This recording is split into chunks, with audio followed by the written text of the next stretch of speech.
From the studios of KENW on the campus of Eastern New Mexico University, it's You Should Know, featuring the people and events of Eastern New Mexico and West Texas.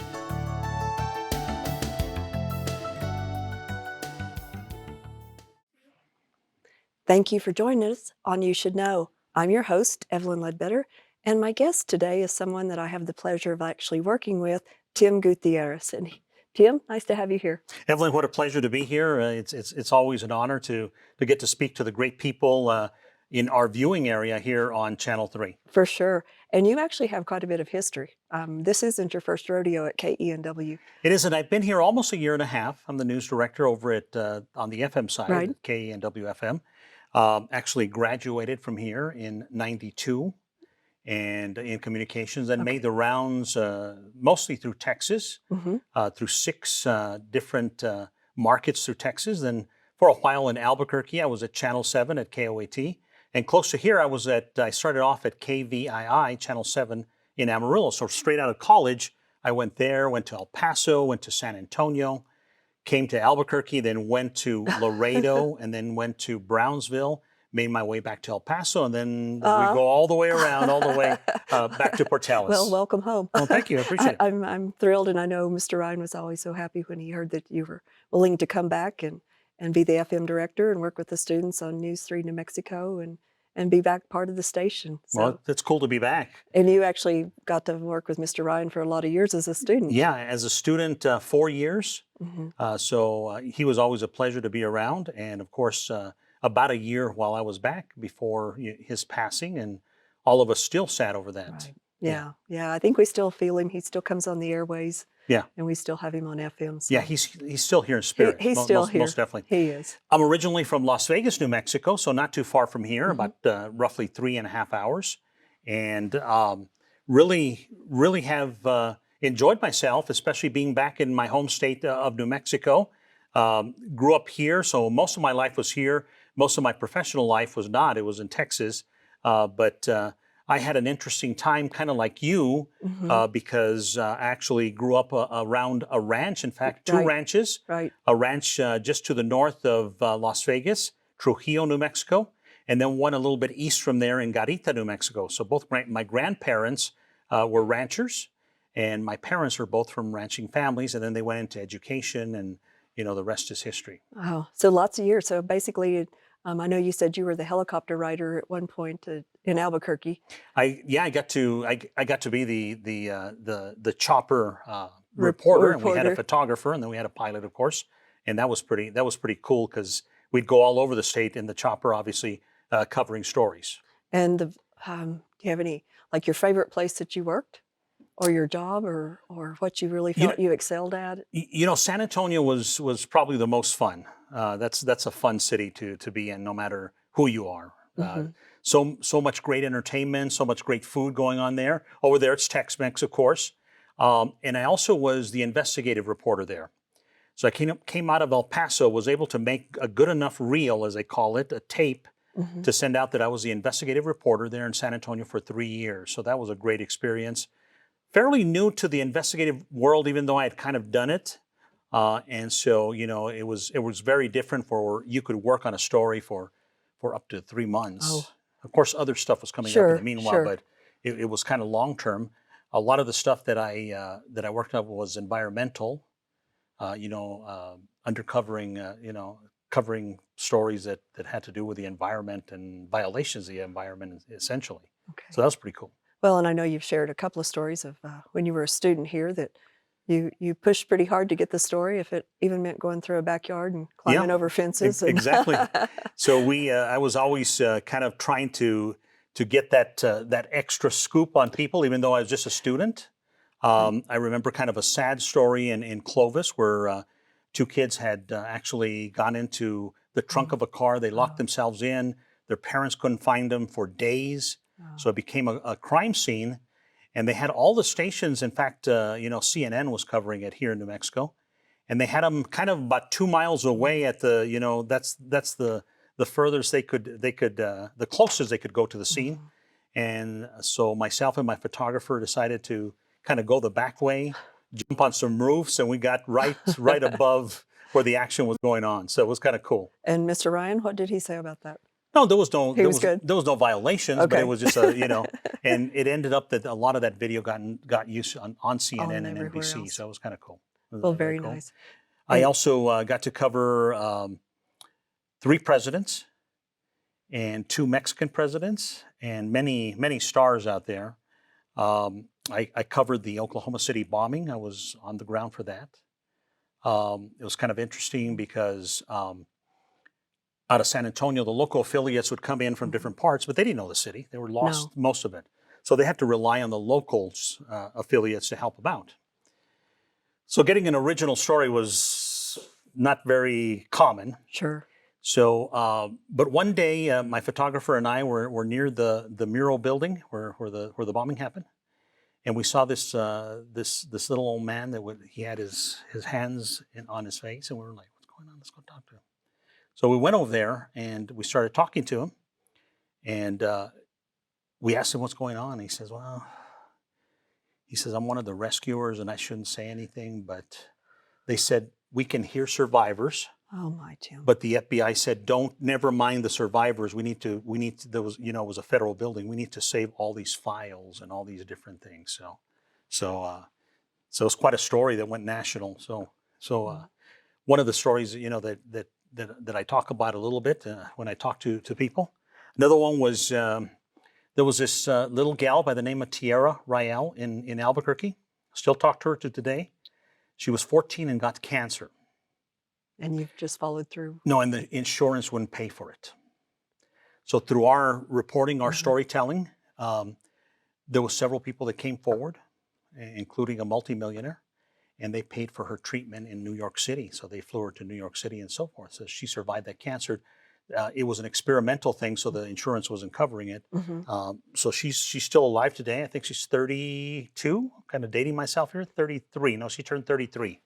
But through in November. But through your story is where through the story, we were able to save her, and of course the station had a big part in it as well. Right, But they allowed me to do the story.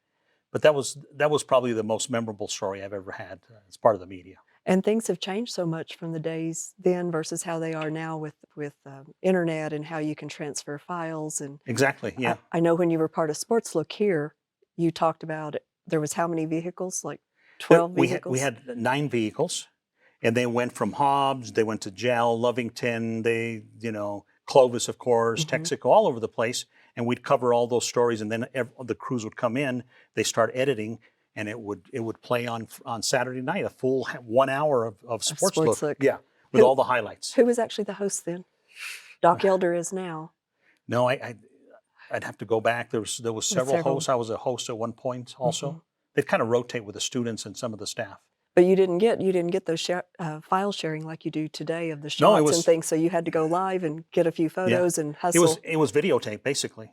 And hustle and in most to get back. cases, if it was real far, like Alamogordo, we'd shoot 1/4 and then we had to come back, and we're on our way. Good thing gas prices weren't what they are today. Yeah, exactly. Well, and you said even as a student, you were the fleet manager of making sure all those vehicles I was actually stayed a on the fleet road. manager. That was my student hire here, and then I also had a work study. So, and we had a gas pump outside. That's where we would gas up the vehicles and so forth. So, it's come a long way since then. So, anyway, lots of changes. Well, we're right in the middle of the holidays, We are. and we want to wish everybody a Merry Christmas and a Happy New Year. We want to talk about some New Mexico traditions. We've talked about traditions in the past, and Evelyn grew up in kind of a farm ranch setting. I did. And probably one of the funniest stories we told, and we had that in common, which I would have never have thought that, is during Easter time. Of course, we're talking about Christmas now. During Easter time, when there was an Easter egg hunt, guess where they would hide some of the Easter eggs? That's true. Under cow patties. Right. They were dry. Yeah, they were dry cow patties. Let's distinguish that. Yeah, exactly. But that's one of those funny stories. Here to Christmas, there's so much tradition during Christmas in New Mexico. And that's always one of the fun things is when you're at work, you kind of share stories of this and that. Yeah, exactly. And it brings back memories, and it's very nostalgic. And I know all the viewers out there probably have their own Christmas traditions, be it, opening gifts at a certain time, or maybe they have a special meal, or they may have other kind of crazy traditions out there. Sure. Most families do one way or another. I know that you were telling me prior to us going on the show that they would say that if you weren't a good gal, They you would. might get something special in your stocking, right? They did, and you know, when you have ranch animals and things, well, you have some barnyard items, and so instead of coal in my stocking, they would always tell me that I might get one of those barnyard leftovers inside of my stocking. So, and you know, our Christmases were much different. The stockings were not huge gifts and things like that. You basically got FFA boys and girls. They sold boxes of oranges, and so we'd buy a box of oranges, and you'd have some apples, and the stocking was literally an orange and an apple, some whole nuts, walnuts, and some different things like pecans. Almonds were always my favorite, and then along with that, there was a place in Clovis called Leslie's Candy Shop, and they made the old time ribbon Christmas candies and peppermints and chocolate drops, which was cream filled chocolate dipped drops, and those things were what our stocking were, but we were thrilled. Yeah, because absolutely. we didn't get that all the time. Absolutely. So, I remember the ribbon candy, kind of made of the same thing as a candy cane, essentially. The sugar just done to sugar. Yeah, but I always called them loopity loops because they kind of just went in truly a ribbon shape that you would put on top of a present. Exactly. But that was always a fun memory. Well, I was fortunate enough that I grew up in a ranch that had a lot of Christmas traditions, and one in particular that we want to talk about today, because I think to a degree it's been lost in New Mexico. So in New Mexico, what we have here is basically what they call farolitos, okay?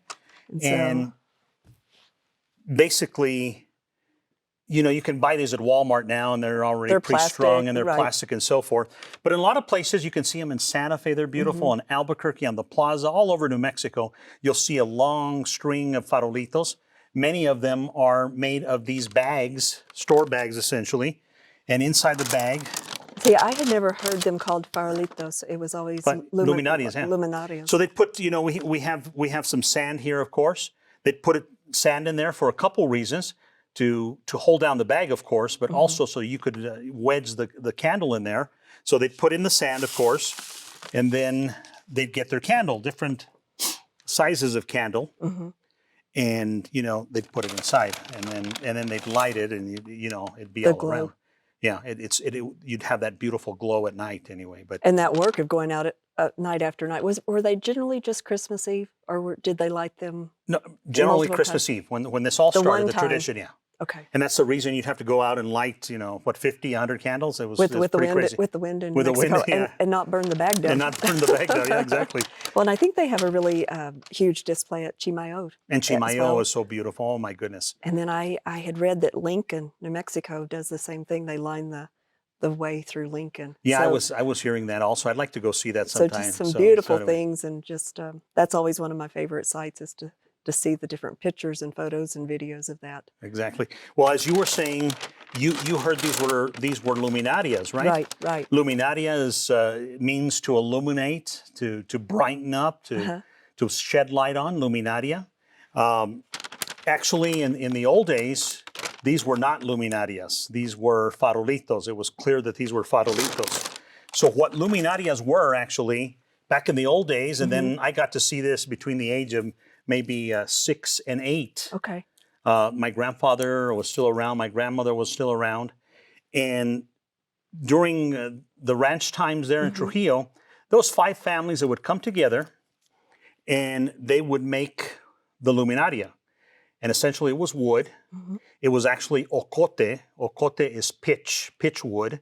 And what that is when it's getting very close to being petrified, it's almost like gasoline. I mean, it goes up. You don't need kind of like a tumbleweed. Yeah. It just goes. But it lasts a long time, but burns quick, fast, hot, and so forth. So what they do is they get the stick, and they make 3 of these, of these luminarias, essentially. That's what they were called. So we have an example here. There's one here that we made with building blocks. And here's the third. Here's the first, second, and third, okay? Okay. This one represented Joseph.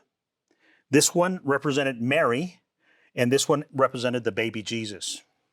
So it was like a big fiesta that they would have on the ranch, and they'd actually invite families. They would go. One would be done about 9, the next 10, the next 11. Some would stick around at one or the other, but they would have a huge party around these luminarias, around this tradition. How big were the ones that were out of the pitch? Were they tall?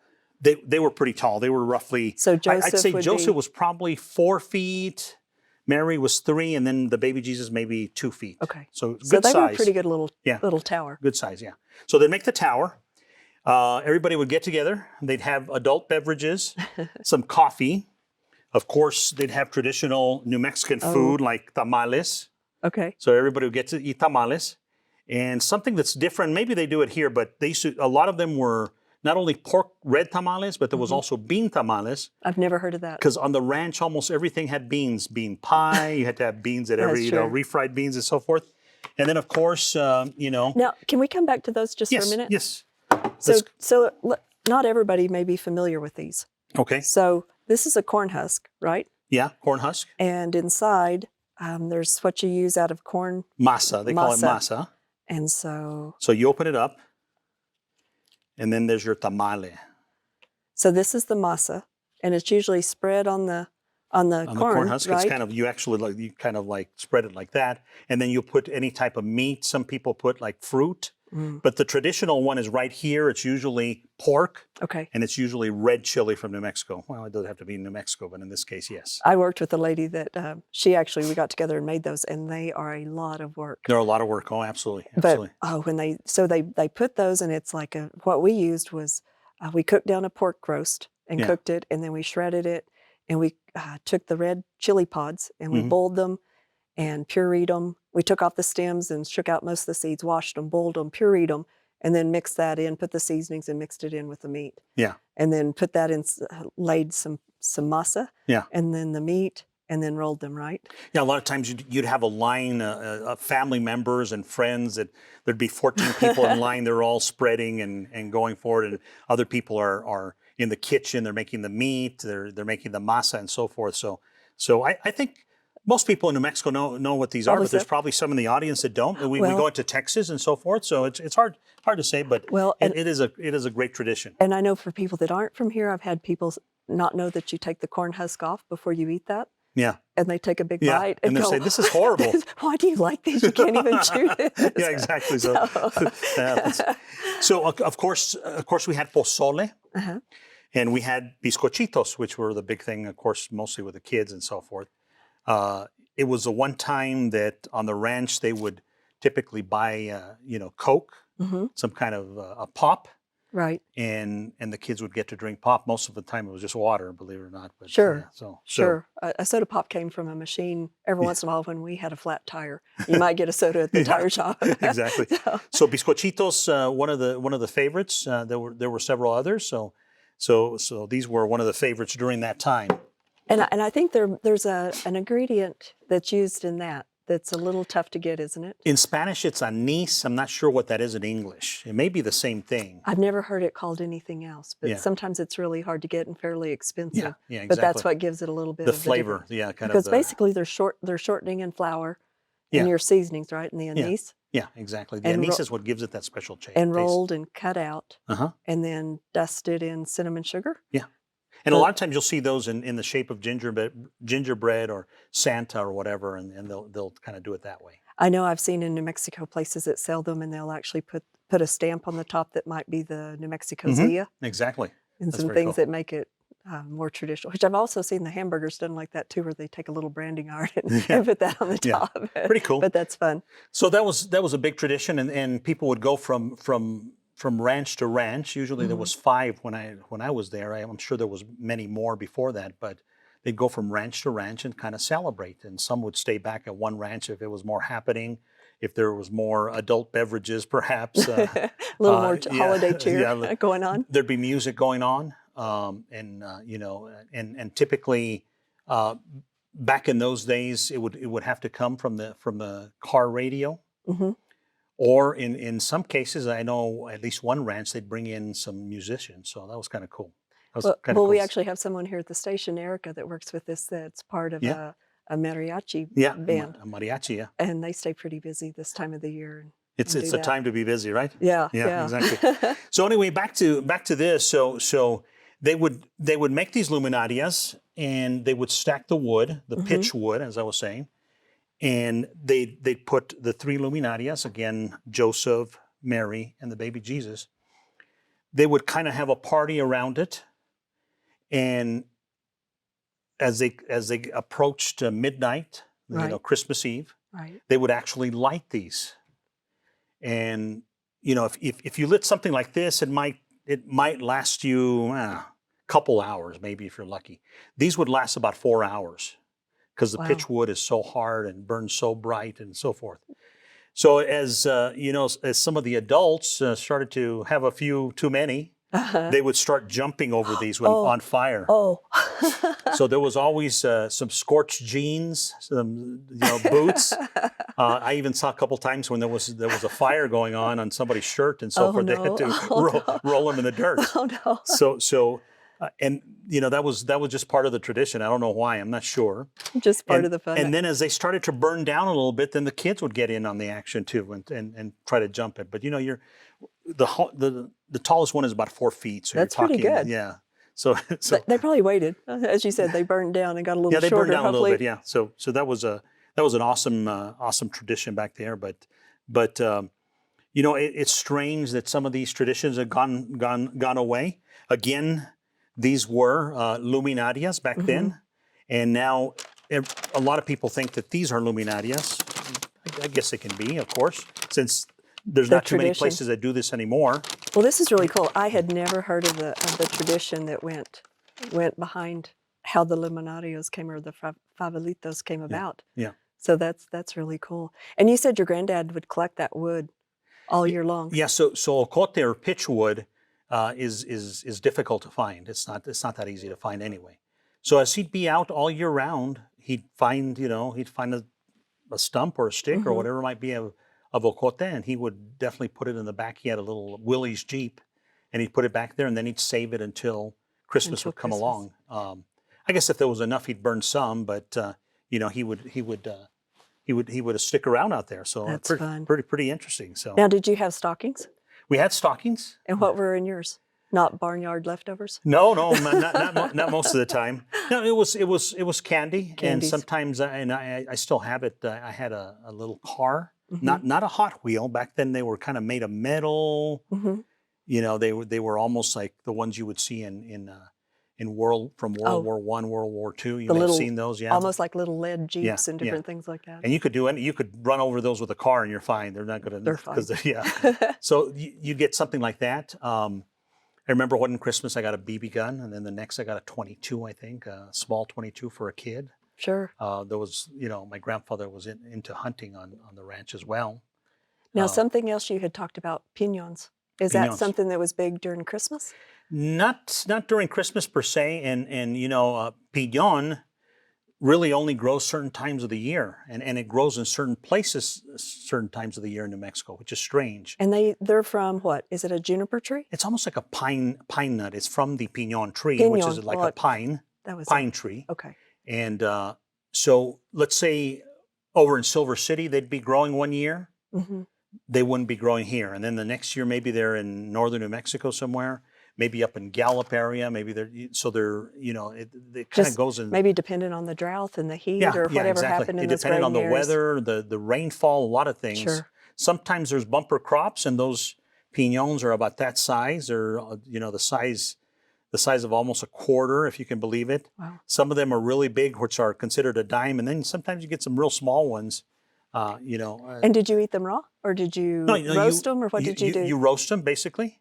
Back then, you'd put a tin in the oven, and you'd put the piñon, you'd spread it out, and then you'd put salt on it, and a little bit of water just so it would stick, and then you'd have the piñon, from there. For us, it was always, we had a neighbor that grew peanuts, and we would go down and pick up the leftover peanuts that were dropped out of the thrasher after it had ran. And the farmer would let us have it on the halves. We'd keep half the peanuts and give half to him. Oh, wow. My sister and I would go back and shell them, and then my mom would make peanut patties or peanut brittle. Oh, cool. And so even though that was a ton of work, and I can remember just gathering up, it was cold and frigid, but we would go out there and it was worth it to get that candy. I remember when I was here in Portales the first time here at Eastern New Mexico University. Portales was the peanut capital of the It was. Southwest at that point. It's not anymore. I know there's crops here and there, and we have one of the biggest peanut sorting companies or areas in the country. Wow.